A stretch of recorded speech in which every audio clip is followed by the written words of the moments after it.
Nouveau scandale de corruption en Ukraine. Ah, des impôts, on vous en prend. Ah, ça, un maximum. Les agriculteurs sont en train d'en faire les frais et ils commencent à manifester partout en Europe comme ça. Ça, des impôts, on vous en pique un maximum et on en donne beaucoup à l'Ukraine. On n'a pas d'argent pour vous, on n'a pas d'argent pour vos problèmes. À la limite, on s'en fout, mais on en donne des sommes absolument titanesques à l'Ukraine. Seulement voilà. Une fois que l'argent arrive en Ukraine, il disparaît. Bonjour et bienvenue dans cette nouvelle vidéo de DME en direct. Comme toujours, si vous n'êtes pas abonné, je vous suggère de le faire et de cliquer sur la cloche pour être prévenu lorsque je sors une nouvelle vidéo. Alors, encore un scandale en Ukraine sur de l'argent détourné. Dans ce pays, il n'y a que ça. J'ai fait une vidéo en octobre, il me semble, ou novembre, je ne sais plus, sur des détournements de fonds en Ukraine. J'ai fait une vidéo, c'était les uniformes, carrément les uniformes des soldats. Et de mémoire, je vais vous dire ça de mémoire, c'était le ministre de la guerre ou quelqu'un comme ça, dont le frère vendait les uniformes des soldats de l'Ukraine à des prix exceptionnels. Des prix, mais alors avec des marges absolument monstrueuses. Et nous, on donnait de l'argent à l'État ukrainien. Le ministre prenait l'argent, le donnait à son cousin, à son frère ou je ne sais plus quoi, qui lui filait les uniformes en se faisant des marges monstrueuses. Il y a eu des scandales dans tous les sens. Il y a eu un scandale avec, même chose, le frère ou le cousin du ministre de l'Agriculture qui vend le blé ukrainien à l'Europe. Donc vous savez que l'Europe a ouvert complètement les barrières douanières avec l'Ukraine, soi-disant pour aider l'Ukraine. Et puis il s'avère que c'est le frère ou le cousin du ministre de l'Agriculture qui achète le blé ukrainien. Il a son entreprise à Chypre. Il achète le blé ukrainien, parce qu'il n'y a même pas son entreprise en Ukraine, il ne paye pas d'impôts en Ukraine, lui. Il est venu à Chypre parce qu'il y avait moins d'impôts. Hein. Donc il achète tout le blé ukrainien à son frère ou à son cousin, et puis il le revend à l'Europe. Et les agriculteurs européens hurlent à la concurrence déloyale. Mais le moins qu'on puisse dire, que c'est... Là, on a très peu parlé. L'Europe nous dit que tout est normal, tout se passe bien, tout va bien. Mais là, vous allez voir que c'est les obus. C'est-à-dire que... non, mais les obus. C'est-à-dire que pour leurs chars, etc., hein, les obus, en fait, on s'aperçoit que l'argent que l'Europe, que les Américains donnent pour les obus est détourné. On est dans un monde de dingue et tout ce fric, on le prend dans vos poches et il atterrit dans les poches de certains hauts placés en Ukraine. Et je rappelle que l'Ukraine était considérée comme un des pays où il y avait le plus de corruption au monde. Alors maintenant, l'Europe veut la faire rentrer au sein de l'Union européenne. Mais hier, c'était l'un des pays les plus corrompus du monde. Et on voit encore tous les stigmates de la corruption. Regardons ensemble. Un récent scandale de corruption secoue l'Ukraine, impliquant des responsables militaires et des chefs d'entreprise dans le détournement de 40 millions de dollars lors de l'achat d'armements en pleine guerre contre l'invasion russe. Ces mecs-là, leur pays est en guerre et ils détournent de l'argent qui est destiné à l'armement.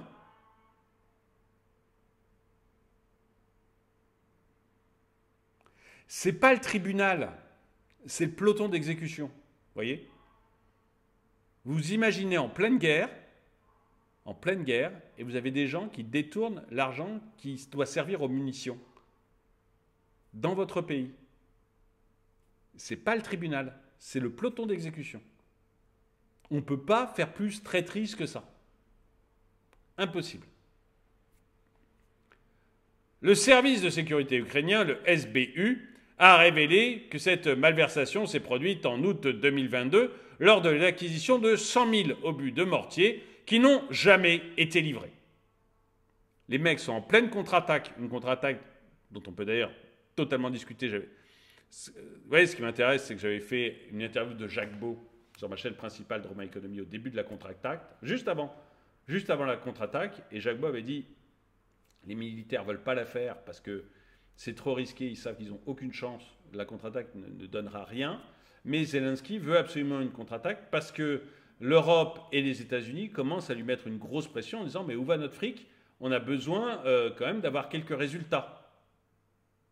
Donc Zelensky a lancé la contre-attaque et comme l'avait dit Jacques Beau, ça n'a rien donné, rien du tout. Mais là, vous découvrez que pendant la contre-attaque, les mecs détournaient l'argent des obus de mortier. 100 000 obus.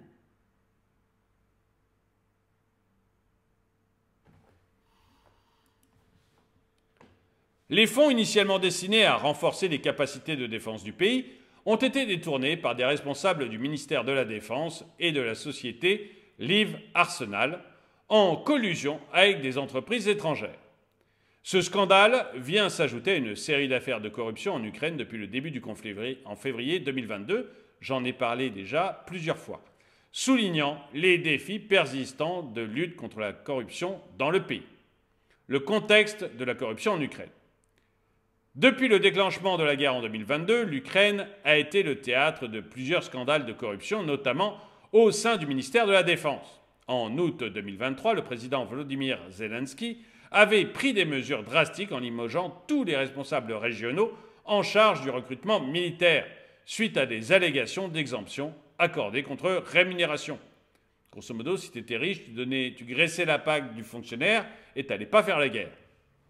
La lutte contre la corruption est devenue une condition majeure posée par l'Union européenne à l'Ukraine dans le cadre de sa demande d'adhésion à l'UE. C'était déjà avant la guerre et on ne comprend même pas qu'on puisse prendre parmi nous des gens comme ça. Moi, je suis sidéré. Bon, enfin, se dit avec l'UE, en ce moment, je suis sidéré surtout. Ces scandales récurrents ont entaché la réputation du gouvernement de Zelensky, qui était déjà extrêmement mauvaise. Il faut être clair. Zelensky s'est fait épingler à titre personnel dans les Panama Papers. Vous savez, ces comptes qu'avaient des dirigeants, des comptes offshore créés dans des paradis fiscaux, avec de la monnaie cachée d'argent qui détournait de leur pays. Et Zelensky s'était fait choper. Lui-même.